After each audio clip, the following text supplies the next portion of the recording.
Hello, everyone.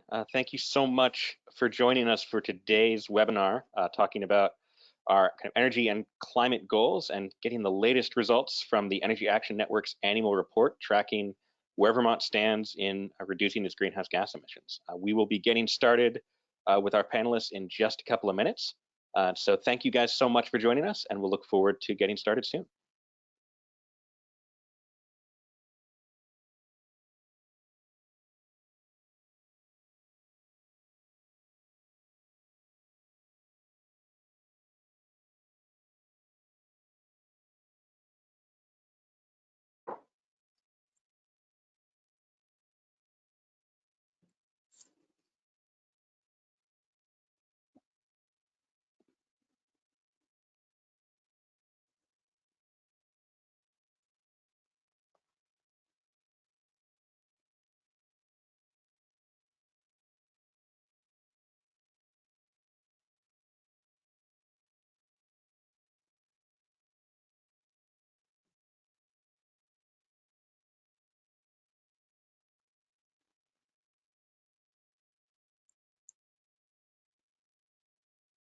All right, everyone, with over 50 folks joining us, I think we'll go ahead and get started. So I will turn on the cameras for our panelists, and we will let Johanna Miller from the Vermont Natural Resources Council and Jared Duval from the Energy Action Network introduce themselves.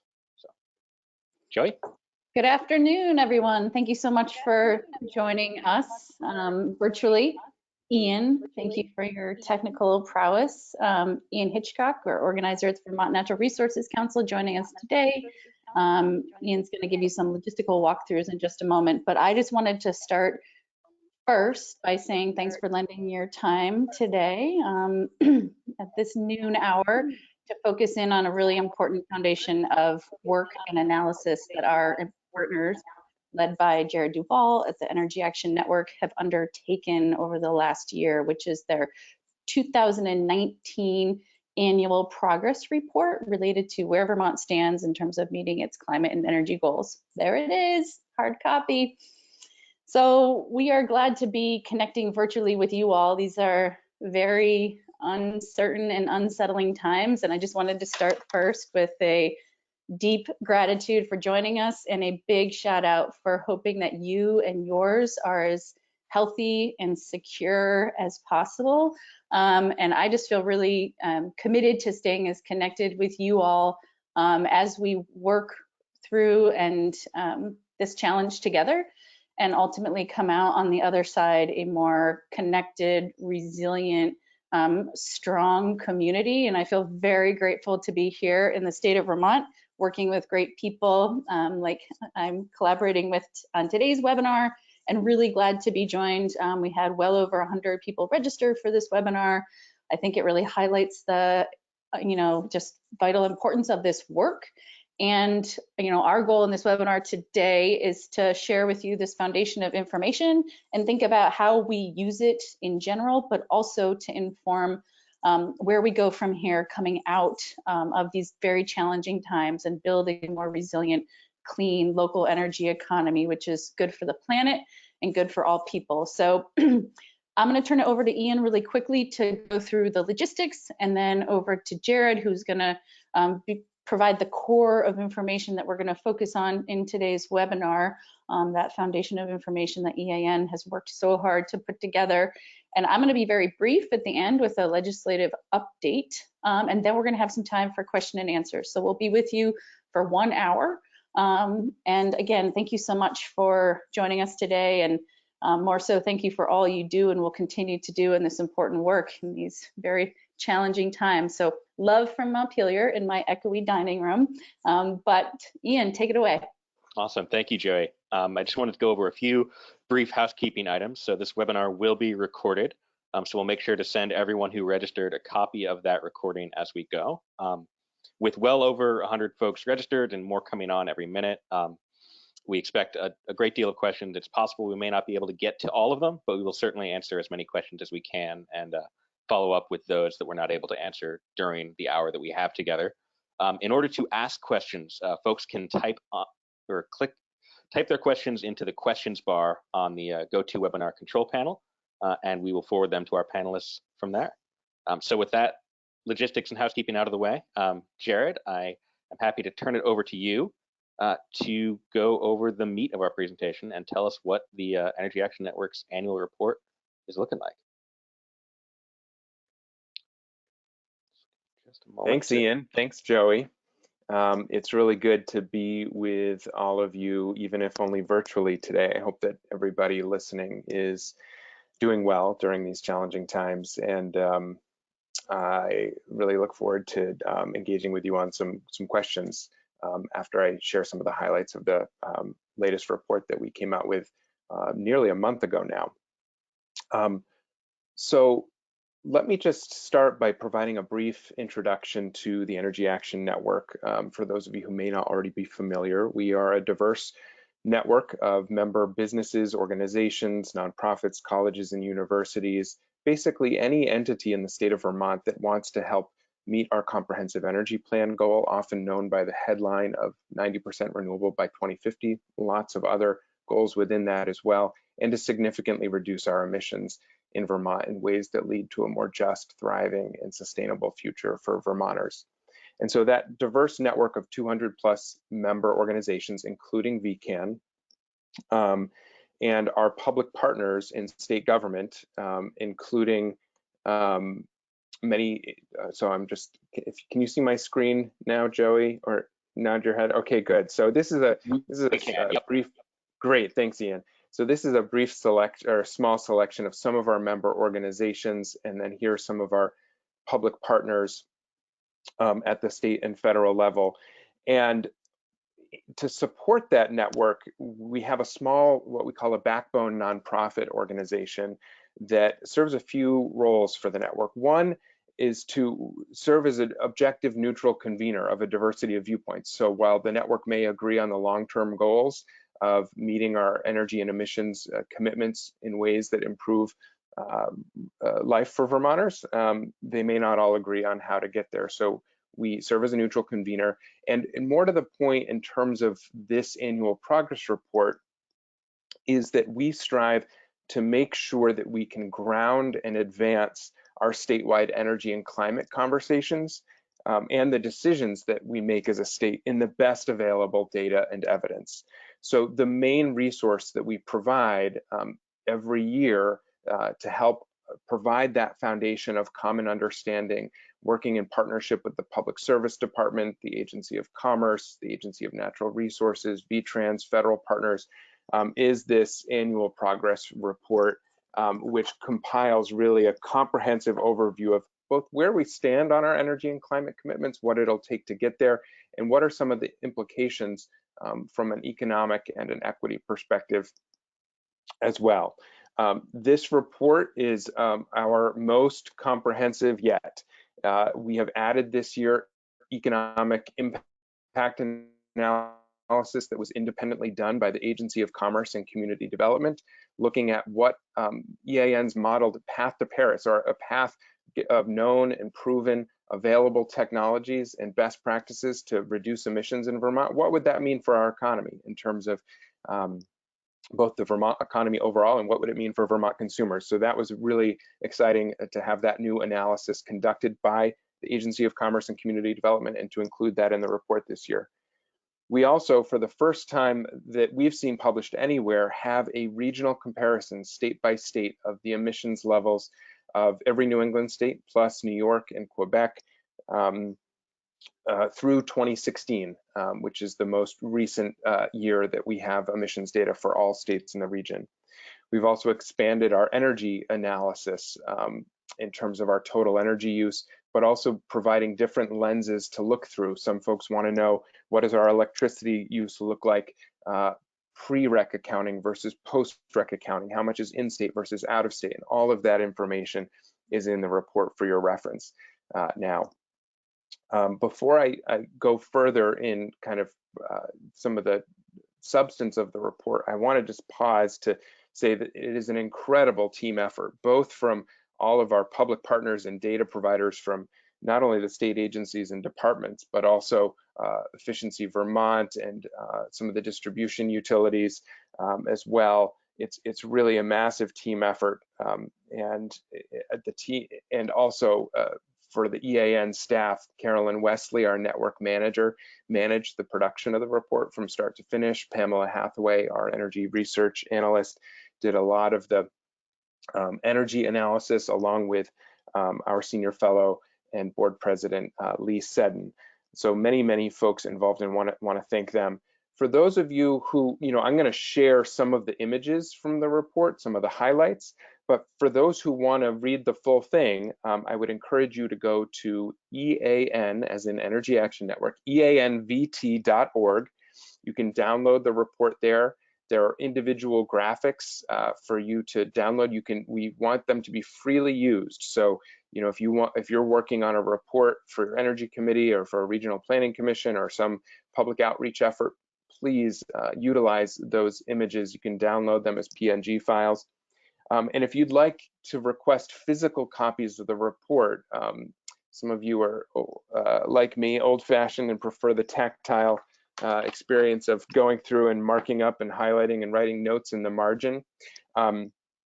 Just please email our network manager, Carolyn Wesley. Her email address is cwesley, W-E-S-L-E-Y, at EANVT.org.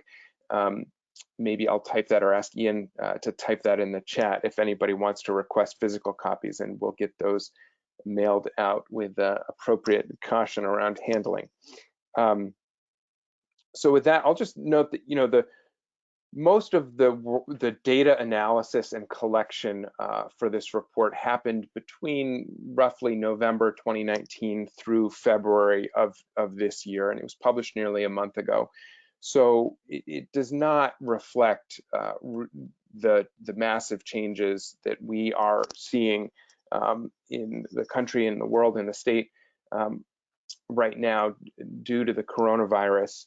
And we are committed to tracking how that affects the larger energy emissions and economic stories, both locally and beyond.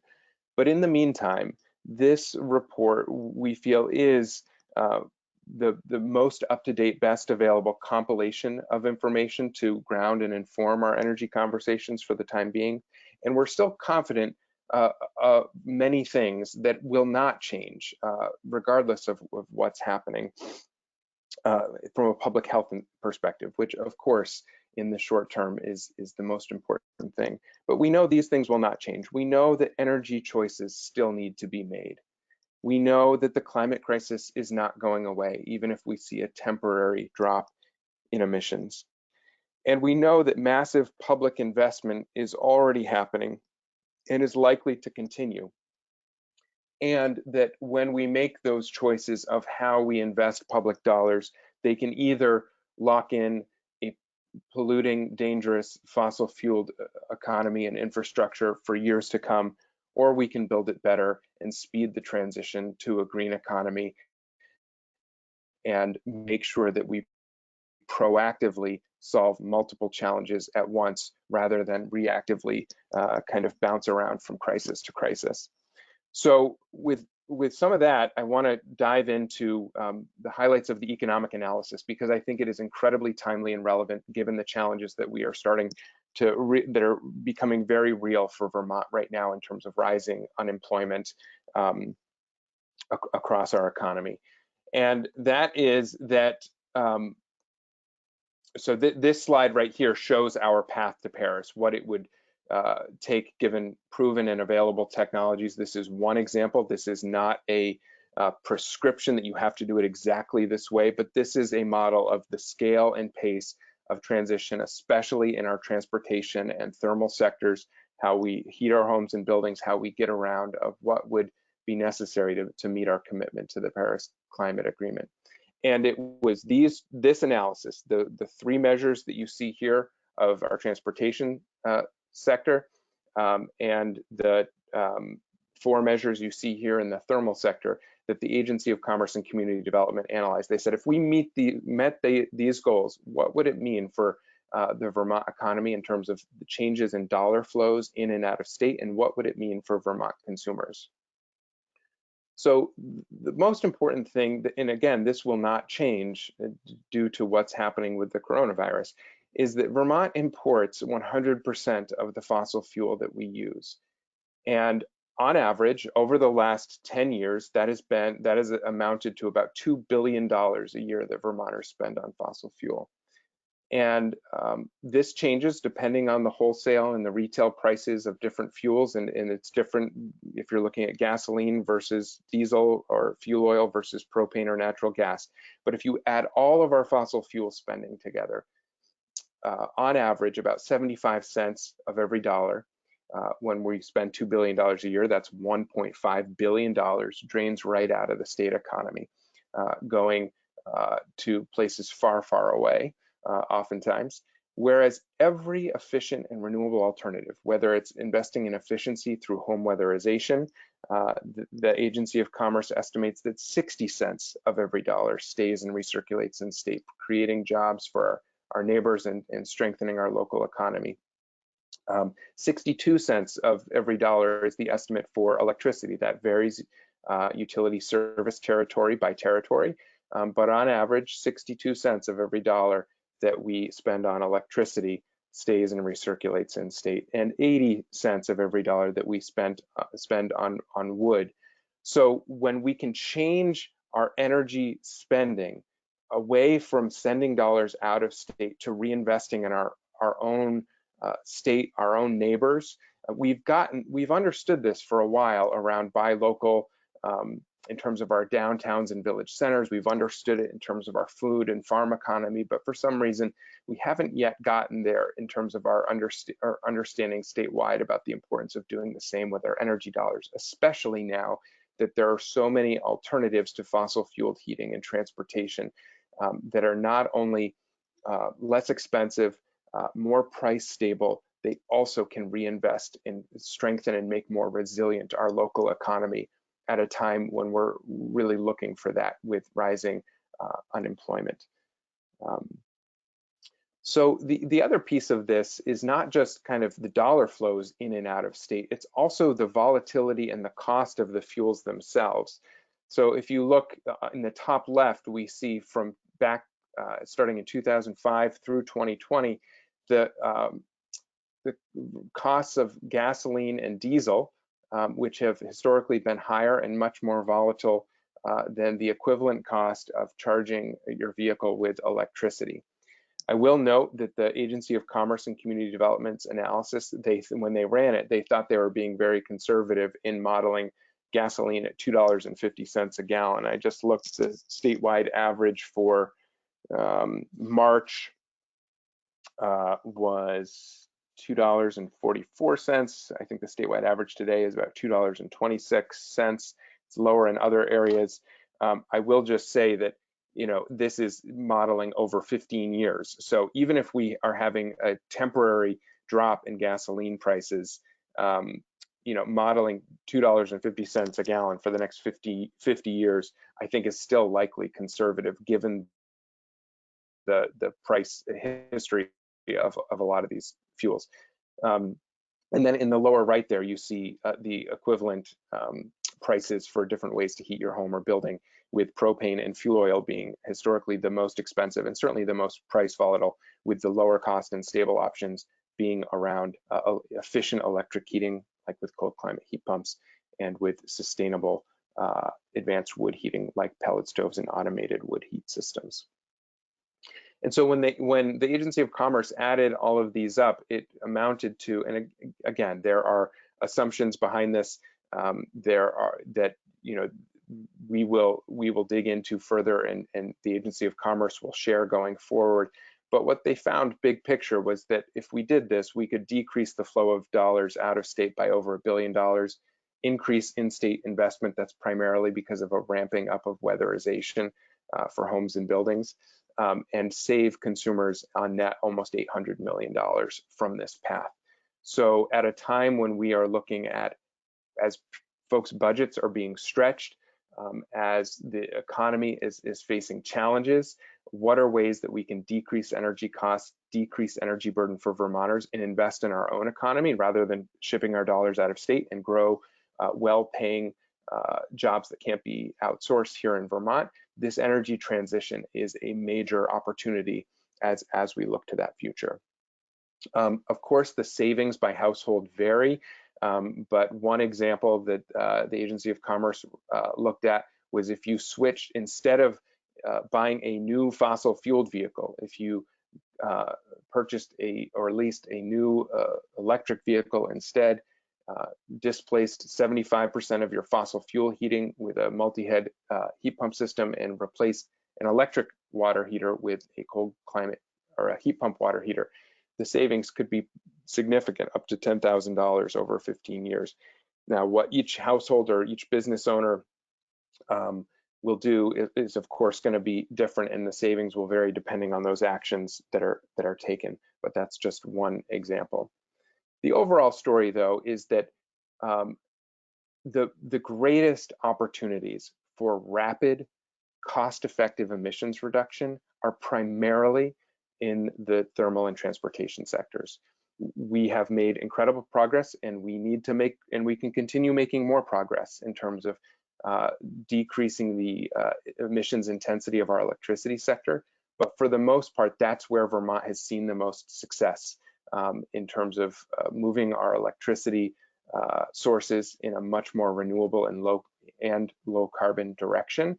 And the place that we're falling short is the fossil fuel use in how we get around and heat our homes and buildings. And so you see, this is an example of the total. This is trying to bring it down to an individual level. So of course we need government policy.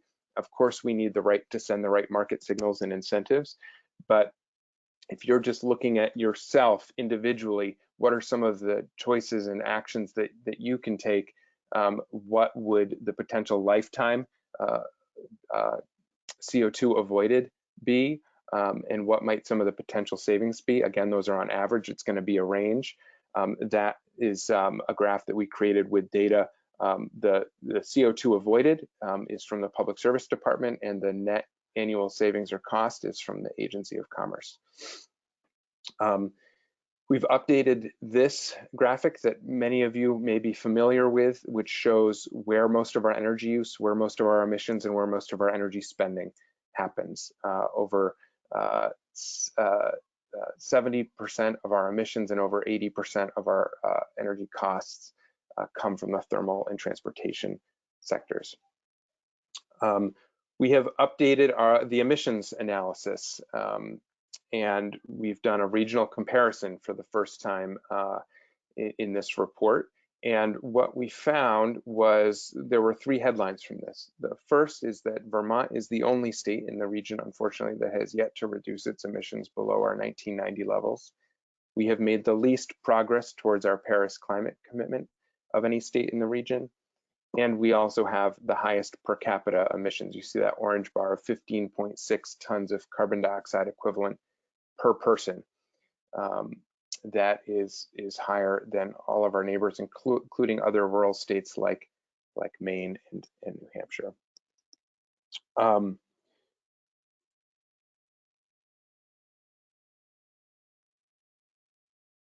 This graph here shows the comparison of our emissions from that 1990 baseline to the most recently available data from 2016. And it shows that we have reduced our emissions from the electricity sector, but those have been dwarfed and more than offset by the increased fossil fuel use in our transportation sector in particular.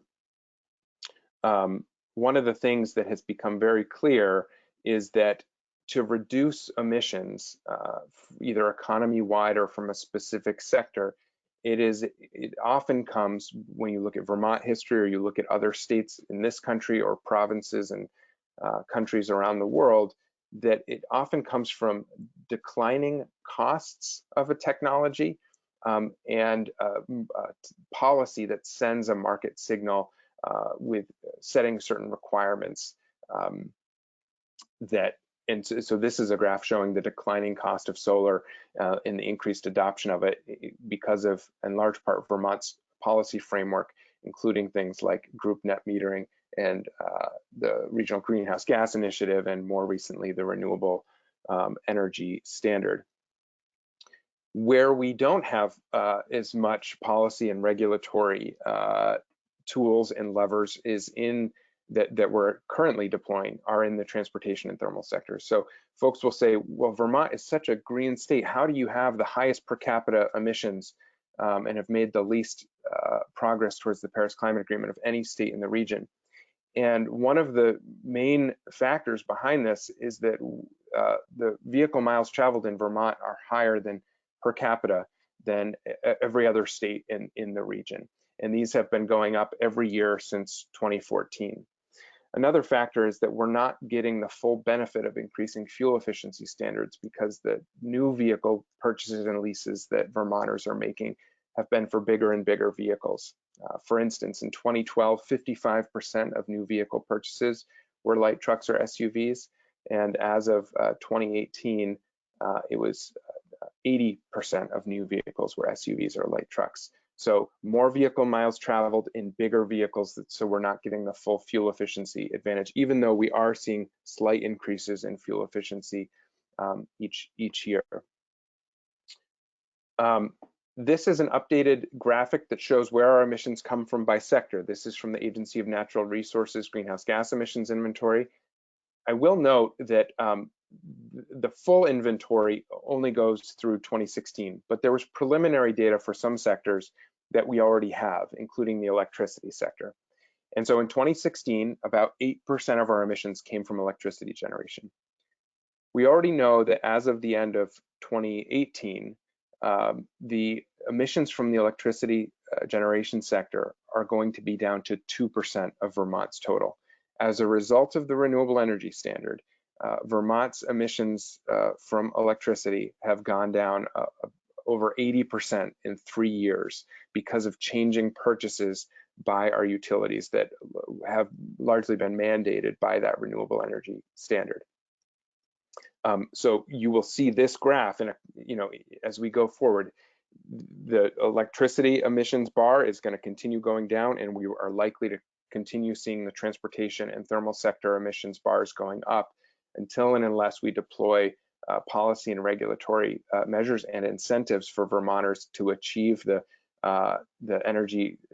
dollar savings they can by getting off of high cost and polluting fossil fuel transportation and heating. This is a graph that we put together to show if you compare 2005, which is the baseline for the Paris Climate Agreement, and with the most recent available data in 2016, where have emissions decreases come from across the region? And what you see is that this is looking at the net change between those years, and of that net change, what percent of the total came from each sector. And a lot of states in the region have seen significant, and look at the blue portion of these bars, significant decreases from emissions from their electricity sector, as has Vermont. But where we are an outlier and stand out is the increase, again, in the transportation sector emissions, and also in the thermal sector as well. This graph shows the impact of the renewable energy standard passed in 2015 and the reduction in emissions from the electricity sector. We've also updated our total energy graphics in terms of how much energy we use, and then break that down by renewable, non-renewable, and then for the electricity sector, the nuclear is in gray, recognizing that it is not a renewable energy resource, but it is a low or no carbon, depending on how you measure it, resource. And then we break out the component that's renewable for each energy sector. We show pre-rec electricity purchases, and then we also show post-rec electricity purchases. This shows of all the renewable electricity that is purchased in Vermont, how much is in and out of state pre-rec versus post-rec in compliance. Post renewable energy credit accounting is in compliance with the renewable energy standard. We've had many network members and energy committees interested in being able to see those comparisons side by side. I also want to take a moment to, I know many of you with energy committees are familiar with our Vermont Energy Dashboard, want to provide a couple of updates there. The first is that our previous dashboard manager, Rob Fish, left EAN and is now working in the Public Service Department. He continues to work with us part-time, and we are updating energy data as we get it in, primarily on these two portions of the site.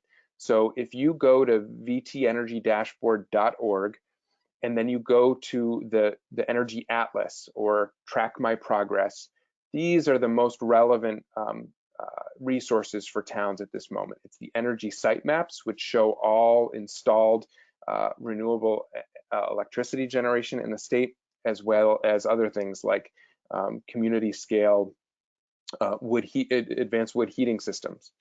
And then the community progress maps will show town by town the adoption of things like home weatherization projects that have been incentivized by Efficiency Vermont, or electric vehicle registrations by town, or the number of heat pump water heaters or cold climate heat pump systems that have received rebates from Efficiency Vermont. And you can compare town by town progress over time.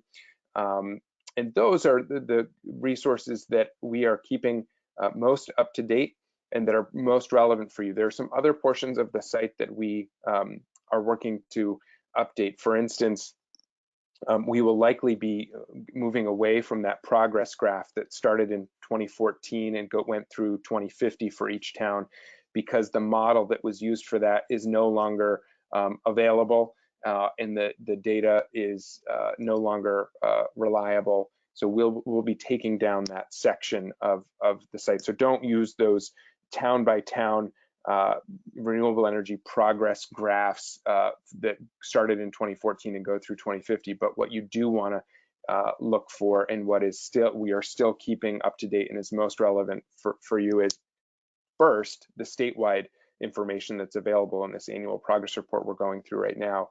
But then secondly, these energy site maps and community progress maps that show adoption of efficient and renewable technologies, town by town, region by region. You can see it by county or by regional planning commission territory as well.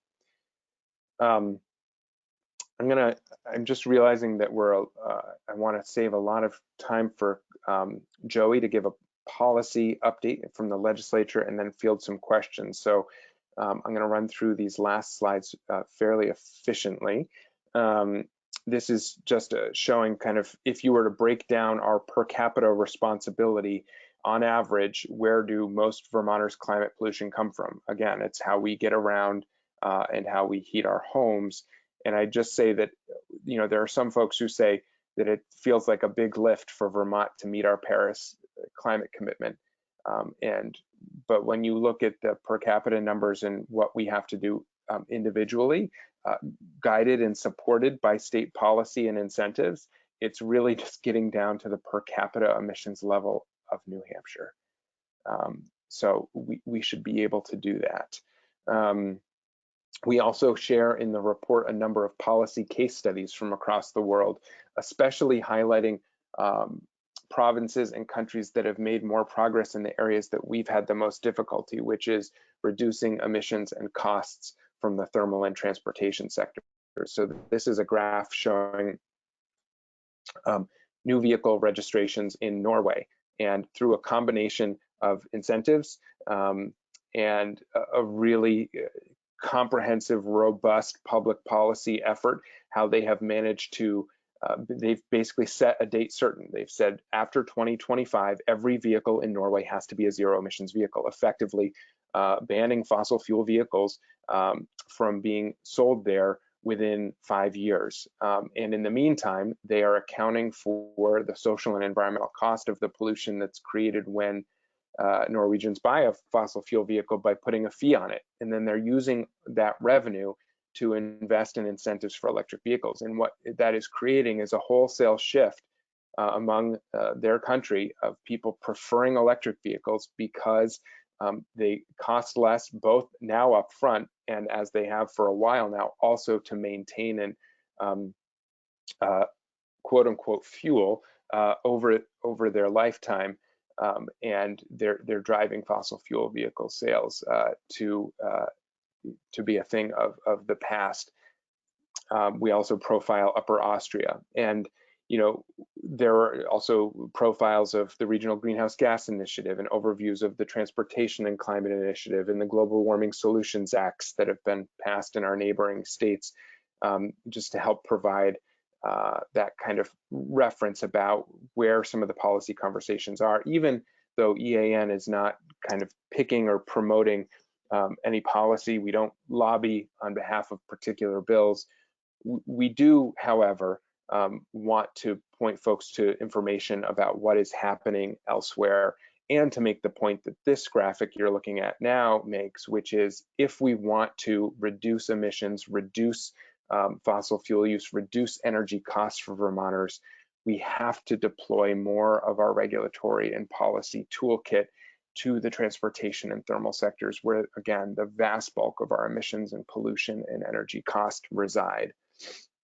So with that, I am going to pause. I'm looking forward to getting to Joey's update and overview from the legislature, which is an area I do not work in as much, and then also to a discussion and answering some of the questions that you may have from that overview.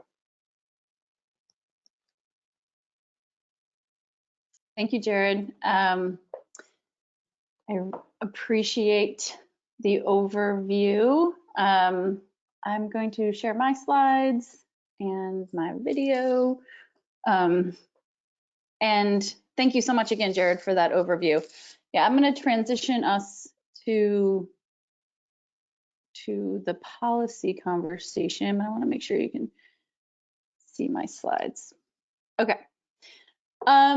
So as you can imagine, legislators and policymakers are turning their attention, rightfully so, to deal with the really crucial challenge of the COVID-19 crisis and ensuring that public health and welfare is prioritized. So the legislature has been closed for a while, and lawmakers are focusing their attention largely remotely on COVID-19.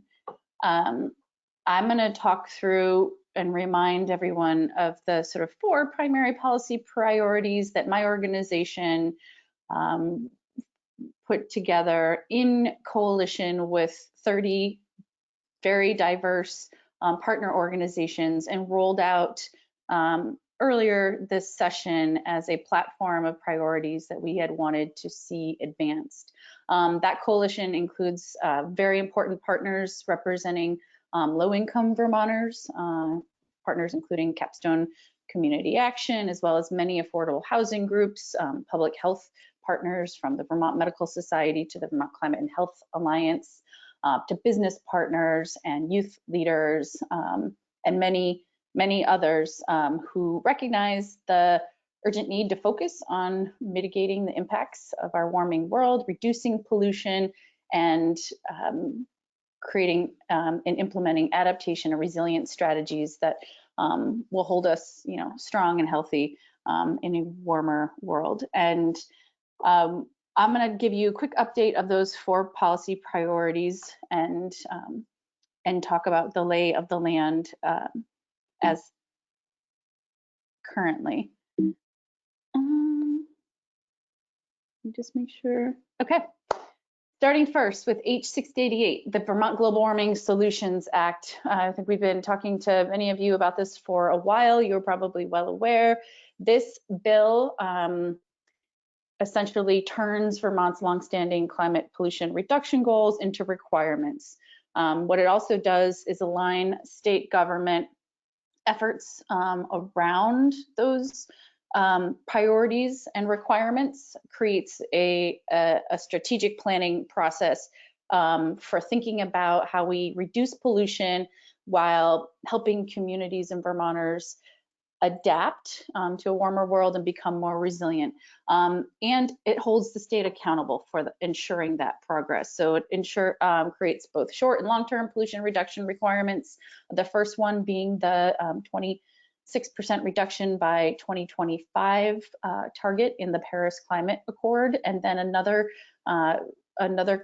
goal, AKA a requirement under this bill, for 40% reduction by 2030, more in line with what the Intergovernmental Panel on Climate Change said is necessary collectively as a society, as a global society, to reduce emissions by 2030. So it sets, again, those sort of shorter term targets, midterm target, and a longer term net zero by 2050 requirement. And importantly, it also includes a very strong focus on, again, adaptation and resilience, which is embedded in the net zero by 2050 target, but it is also deeply embedded in the structure that would be created under this bill, including a climate council and 4 subcommittees that would be focused on both pollution reduction and the cross-sector mitigation subcommittee, but also rural resilience and adaptation, a just transition subcommittee, so a deep and critical focus on equity, and the role of our agriculture and natural systems and our forest economy to participate in this transition. So that bill passed the House in a very decisive vote about a month plus ago now, and it is now sitting in the Senate, where it's in Senate Natural Resources and Energy, and potentially would definitely have been taken up had this COVID-19 crisis not focused our attention on the public health emergency at the moment. So it's awaiting action. It is in flux. It is a really solid, sort of well-crafted bill that has had a lot of work and attention paid to it to ensure that Vermont sets the stage for a strategic planning process that actually is going to make far more meaningful progress towards moving towards the goals that you just heard Jared articulate, again, with a very strong focus on transportation and thermal in particular, but with also very key focus on how we're going to do that, prioritizing equity, prioritizing resilience and adaptation, and acknowledging and supporting the role that our rural natural systems play in this transition. So you're going to hear me say this a lot about all of these bills, but they, as you can imagine, are in flux. We have gotten good indication, though, that some of these bills, as the legislature can turn its attention away from the sort of public health crisis at hand, again, back to the policy making, that this bill in particular is likely to get the focus that it needs. But the next step would be Senate action. So that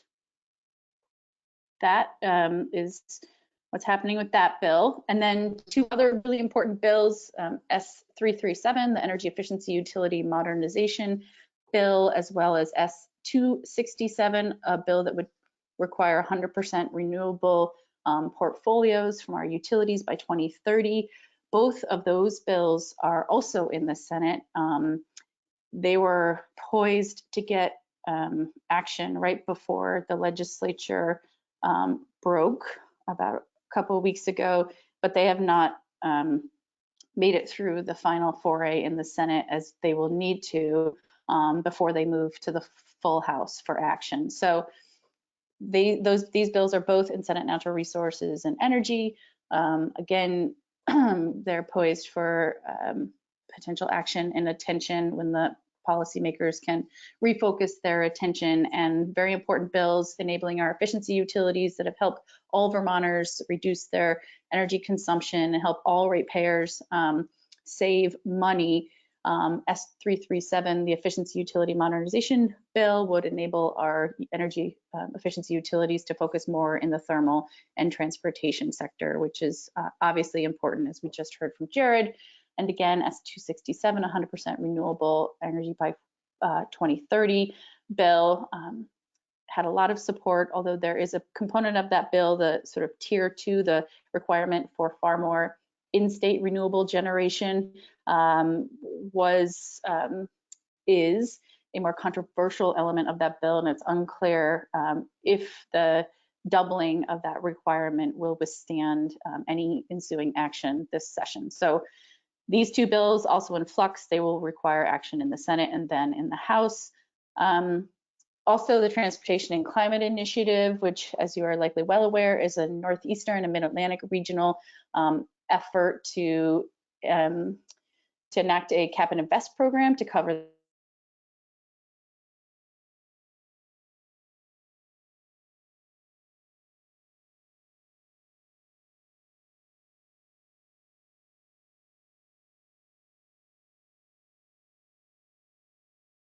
Joey, this is Ian. I'm going to interrupt you for a quick moment. It sounds like your audio just cut out. Let me see if I can get that back on for us. Let me try muting and unmuting you.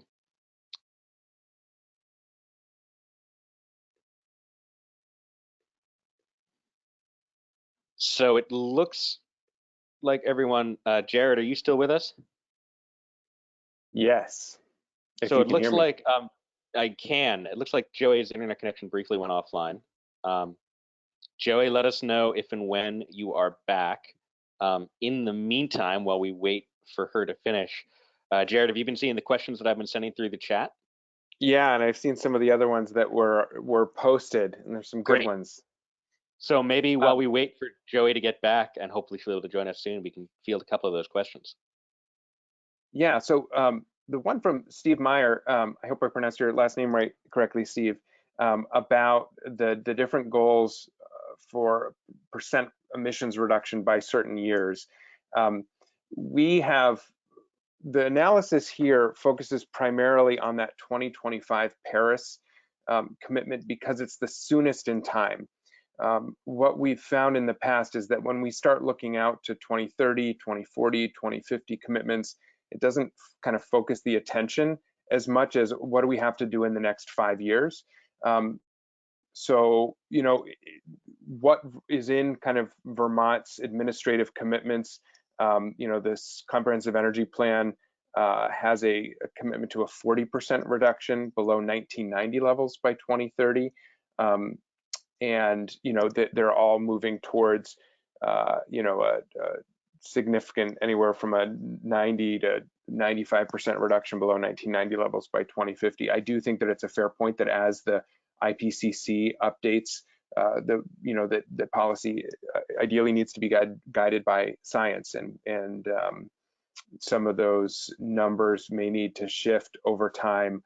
But we felt like since the Paris commitment is one the governor has made, one that the state of Vermont has been focused on, and it's the nearest in time, trying to say, okay, what do we need to do? Not 10 years from now, not 20 years from now, let's focus the attention on this year and next year to meet a 2025 goal, and really seeing that as a baseline, a minimum, and that it would be even more beneficial for the Vermont economy and Vermont consumers if we could get beyond that first commitment.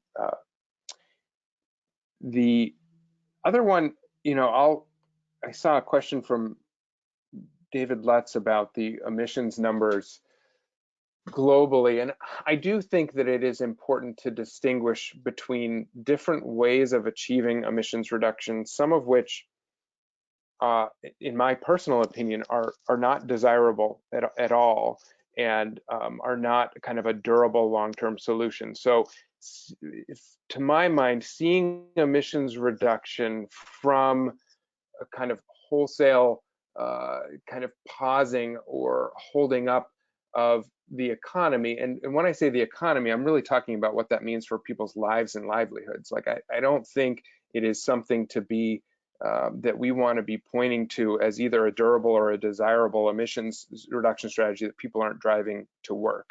I think that, and because we know that that's likely to just bounce right back. I mean, in China, we saw for the month of February, the analysis was that their emissions declined by about 25%. But if that's just a 1-month decline, you know, maybe over the course of a year, they see a 2% decline in emissions, and it is not a sustainable, durable solution.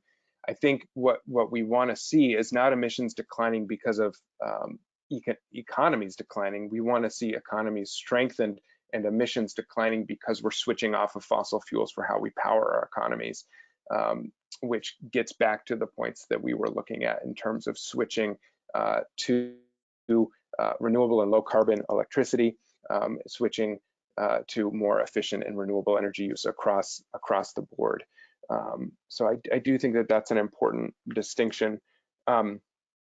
More broadly, I would just say that, and this is a conversation that I think will develop more in the weeks and months ahead, and it may feel soon to think about the implications of this public health crisis for broader public policy, but I think it's important and appropriate that we not lose track of other important challenges while we're rightly focused on the most immediate and important one, which is a public health crisis. And what I would say is that if anything, what has unfolded over the past few weeks has shown us is the importance and the need to listen to scientists, to public health experts who are issuing warnings about what is coming and basing policy on the best available evidence, data, and expertise.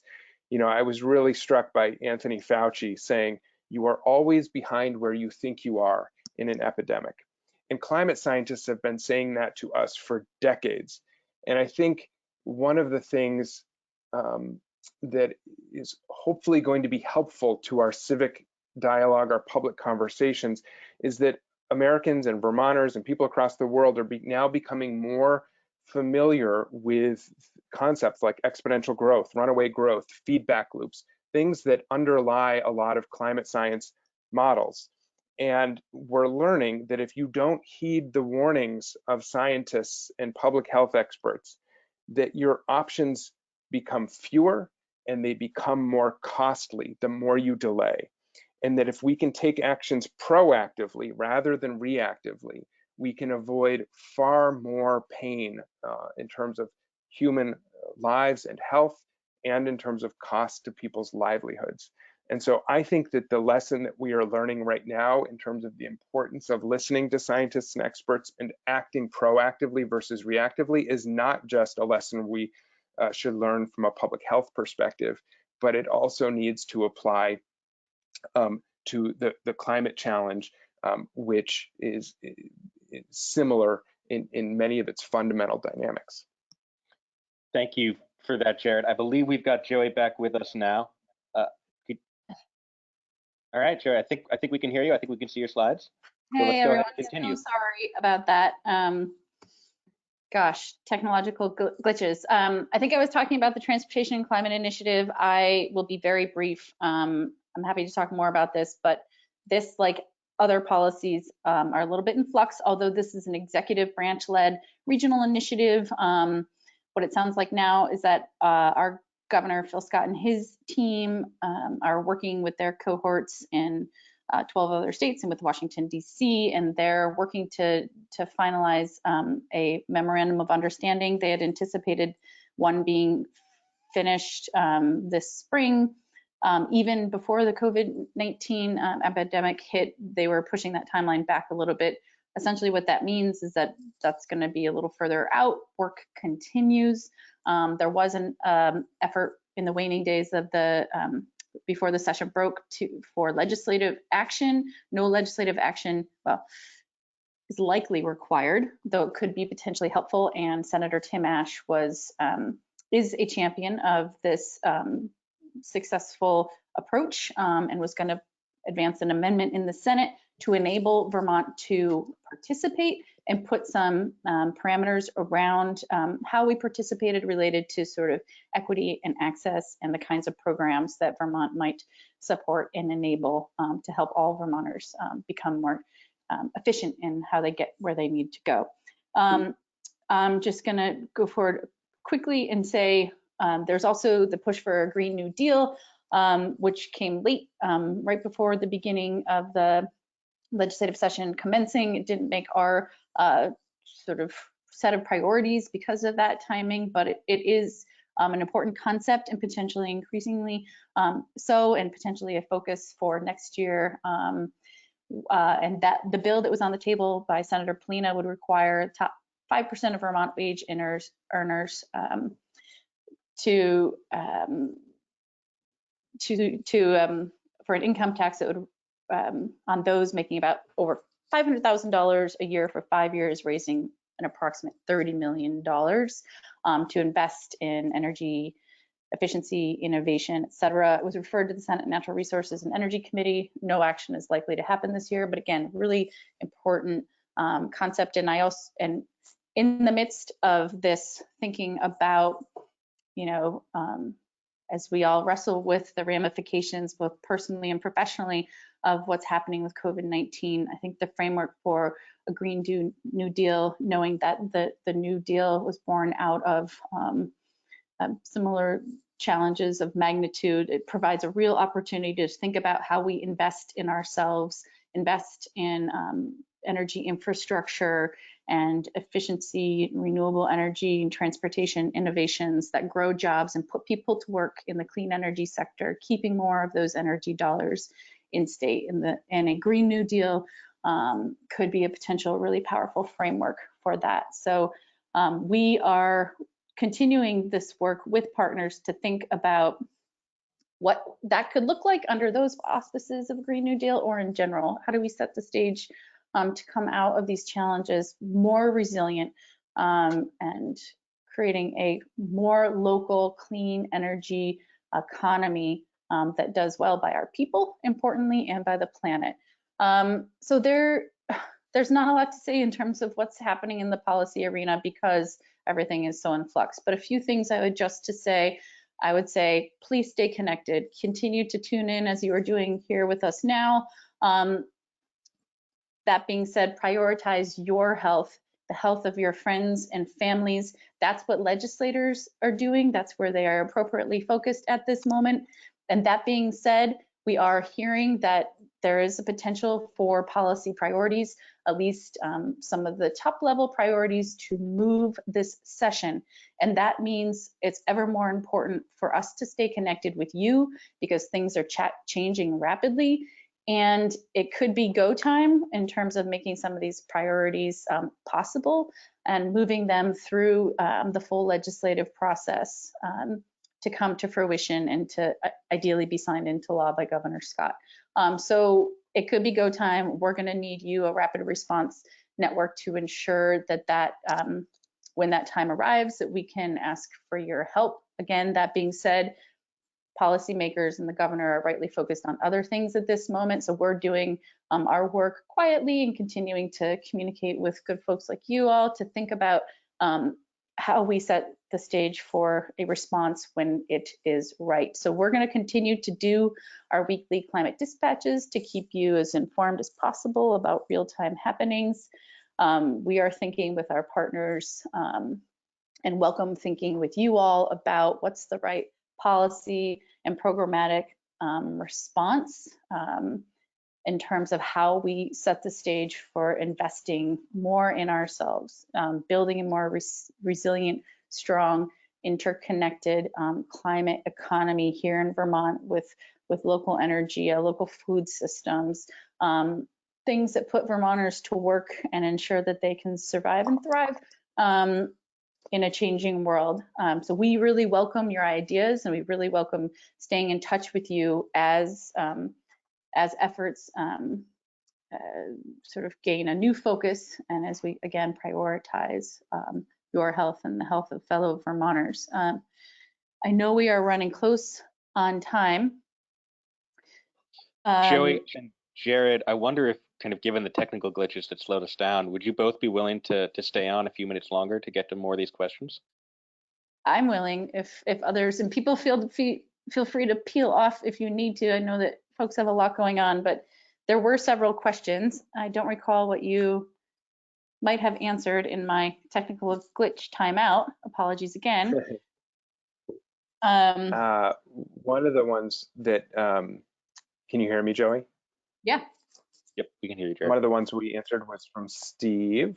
The next one that I see on the list, Ian, unless you want to go to a different one, was from Tom Ward about wood heating. And Tom says, although wood fuel is renewable, less expensive than fossil fuels, and more price stable, burning wood releases greenhouse gases. Should we really increase the use of wood as a heating fuel or laser focus on alternatives such as heat pumps?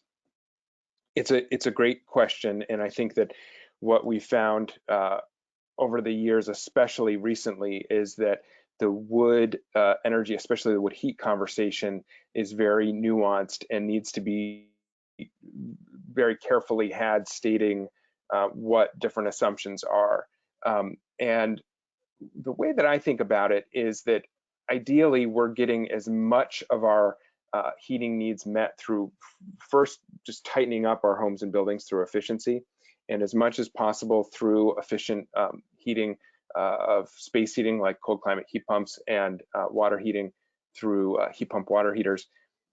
That said, there are a number of buildings in Vermont that are of a size and of an age that even when they have efficiency work done, their heating load is such that, given current technologies, relying exclusively on cold climate heat pumps is not a viable option given the length and coldness of our winters. So the way that I think about it is, what is, if we can't use just efficiency and efficient electricity, then what is the carbon best or the carbon better solution for those types of situations?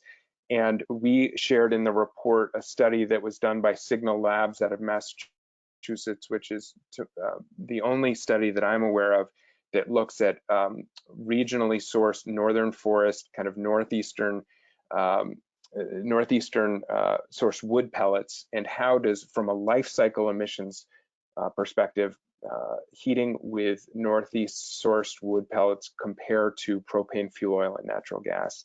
And what they find is that on day one, wood pellets reduce emissions by 50% or more. So I do think it's incredibly fair and important to point out that heating with wood can have an emissions impact, but in a situation where you have to have some source of combustion heat, responsibly heating with sustainable local wood is a far better alternative than continuing to heat with or locking in new fossil fuel systems like fuel oil or propane. So that's and then of course there's a whole bunch of other considerations around keeping forests and needing markets for low-grade wood so that forests can stay not just for their cultural and economic value and carbon sequestration value, and not, I think it's like half of about something like 75 to 80% of Vermont's forests are privately owned, and about half of landowners who own that land say that they need some income from periodic harvest to be able to keep that land as forests. And so having markets for low-grade wood, like the wood pellet markets, the wood chip markets, it can be counterintuitive to some, but the evidence has shown that helps keep forests as forests, including for their carbon sequestration value, than if those markets don't exist and people feel the pressure to parcelize, subdivide, and sell off land and not keeping it in forest use. So good and important question. I just think that all the analysis and data, and we continue to track it, that I've seen continues to show that responsibly using wood is far better than the fossil fuel alternatives in a situation where you need some source of combustion heat. Hey, there are a couple of questions that I may be able to take a stab at answering quickly. One asking about when will the legislature be again able to focus on climate policy? Might they adjourn at a later date to address things other than COVID-19? Yes, it sounds like they are going to extend the session and adjourn at a later date. Exactly when that will be, when that adjournment will happen, to be determined, but it does sound like they are going to extend the legislative session, or at least leave that door open so that they can potentially focus on other policy priorities. So we will keep you posted as we learn more and learn more about what they may take up. There are a couple of questions, and maybe Jared, you have this answer, a couple of questions related to how Rhode Island reduced their greenhouse gas emissions in the transportation sector so dramatically. If you don't know the answer, Jared, that will be something that we can look into. It was it was very eye-opening for me as well. Jared, do you know the answer? Yeah, I don't know for sure. Their vehicle miles traveled per person have actually gone up a little bit over that period. So my hunch, and something I want to look in, this is not definitive, it's just something I want to look into more carefully, is that oftentimes when we're looking at year-to-year emissions levels, you don't see, like from 2015 to 2016, the impact of kind of settlement patterns and smart growth policy. But when you're comparing like 1990 to 2016, over a 26-year period, you can start to see the difference that policies that promote density and a less spread out population can make. And I don't know if that's the case in Rhode Island. I know that, of course, it's fairly small geographic size, dominated by a few large cities, and I wouldn't be surprised if part of what we're seeing is related to some of their policies around kind of smart growth and where people are choosing to live and just having less far to travel. But it's worth looking into more. I can't state with any certainty what's behind that reduction in their transportation emissions. A couple of other questions, and I am sensitive to people's time. Does H688 or any other bill address Capos, concentrated animal feeding operations, as an energy or an environmental threat? Not to my knowledge, although one of the things that is really important from my perspective on H688, the Vermont Global Warming Solutions Act, is not only the planning process, the strategic planning and implementation process that it will catalyze, but also the need to analyze with real metrics and hard data the impact and the opportunity related to all things. And they, as I noted briefly earlier, they are going to have different subcommittees focused on different pieces of this equation, and the role of and the opportunity in our agricultural sector will certainly be part of that. So I think there's an opportunity to address the energy and environmental impacts of those kinds of operations in under those auspices, and more broadly, again, for that bill to look very broadly and comprehensively at the way we use energy and the sort of strategic opportunities for reducing reliance on fossil fuels and generating more in-state efficient solutions for all different sectors. Joe, I just want to make one quick clarification, if that's okay. And I don't know, Ian, if you can show my screen so we can go back to it. But on the question about transportation emissions from Rhode Island, I want to note that what that graph shows isn't a 59% reduction in transportation emissions. What it's showing is of the total change in emissions. So Rhode Island's emissions from 1990 to 2016 went down by 1.74 million metric tons.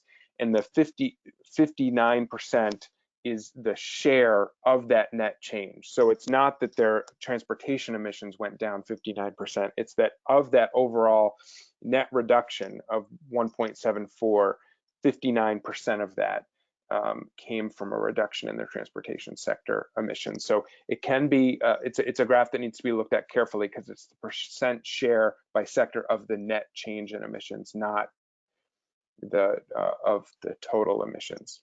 And Jared, we are seeing your screen now, so if you do want to navigate to that slide. Thanks.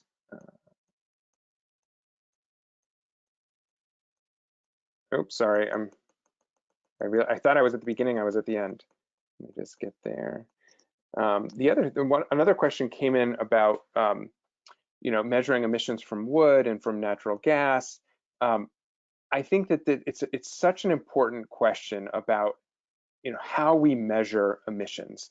The way that the Intergovernmental Panel on Climate Change and most kind of international bodies and authorities recommend is that to avoid double counting, you do a sector-based emissions inventory, which is also known as a territorial inventory or an in-boundary inventory that looks at the emissions that come from within your state, kind of at the end use of the activity or the fuel.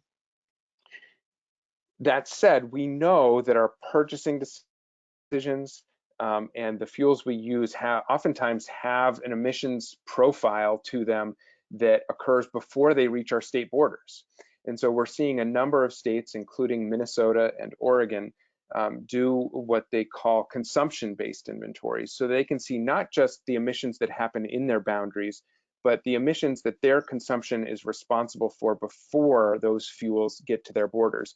This is particularly important for a fuel like natural gas, where the primary greenhouse gas threat from natural gas is methane emissions that often happen in the fracking and the production and distribution before it gets to a state's borders. Even though natural gas has a lower CO2 energy or carbon dioxide intensity than other fossil fuels, it's a fair point that we need to be measuring the full effect of all greenhouse gas emissions and taking the bigger picture. So I think efforts to look at other more holistic or comprehensive ways to measure emissions, not as a either or one is better than the other, but just to complement and supplement our knowledge, are incredibly appropriate, because the last thing we want to do is make decisions on incomplete data. And then on the wood side, I would say that we try to put in footnotes what the assumptions are in different parts of the report. That Signal Lab study from Massachusetts that the Northern Forest Center has previously published and pointed to, that's a life cycle emissions on wood. On the early slides that I was showing, for instance, here, these are using the state of Vermont's assumptions, which are that wood is a carbon neutral fuel, which I think people have fairly raised concerns about. The point that a lot of foresters will make is that wood is a carbon neutral fuel on a certain time frame over which it's regrowing and the trees are absorbing carbon dioxide again, whether that time frame is 50 years, 100 years, it depends on species and all sorts of other variables, but clearly it's a much shorter time frame than the kind of geologic time frame of fossil fuels. But I do think it's a fair point that given that we need to make very rapid emissions reduction, we want to avoid even short-term increases in emissions of things that are only carbon neutral on a much longer time frame than we currently have. But even if you take those, if you don't use those carbon neutral assumptions and you look at a full life cycle analysis for things like wood pellets, you still get, especially if you're sourcing from the Northeast, you still get a significant emissions reduction from wood pellets or sustainable, responsible wood heating versus fossil fuel heating. So I think it's fair to raise questions about wood and their emissions as an energy, especially as a heating source.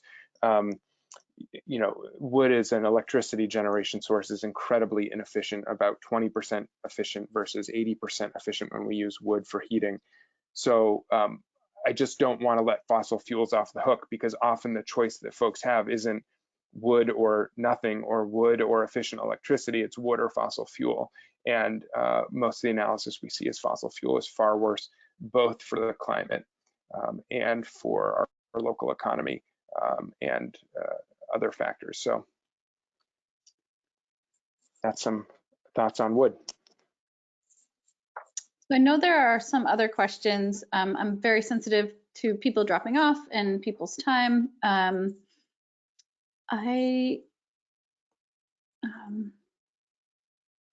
I think maybe we should wrap up. I'm afraid that we're just going to get this cut off anyway. We are going to have a recording of this. I do want to just go back to potentially sharing my screen with our contact information. Ian, if you can do that, that'd be great. Right here. But just to say that Jared and I are available to answer questions at any time, and that we are just, look forward to being an ongoing resource for you and with you as we continue to think about how we, grow a clean energy economy, do our part on climate change, and importantly, that also means really sort of building a more resilient, interconnected, strong and healthy state. And I feel very lucky and very blessed to be living in the state of Vermont during these very challenging times, and really lucky that we have partners like you and Jared, the Energy Action Network, and so many others who are committed to moving through challenges like these and setting us up for strength and prosperity into the future. So I just want to say thank you all again for joining us today. Apologies for the technical glitches. I have no idea what happened or where I left off. So apologies for any, oversight or, lack of clarity. Please do feel free to reach out to me at any time. Mostly, I think on behalf of all of us, Ian, Jared, and I, we just want to say we hope you and yours are staying as healthy and strong and inspired and connected as possible as we socially isolate. Importantly, thinking of our first responders, our healthcare providers in particular, and all the other people that are really holding us all together at this moment. So deep gratitude for everyone, to everyone, and to you all. And we look forward to staying connected via technology, which one small benefit it is saving a lot of greenhouse gas emissions. But we do miss our in-person connection, and we look forward to staying connected with you all. Please be well. Thank you so much again. Stay in touch.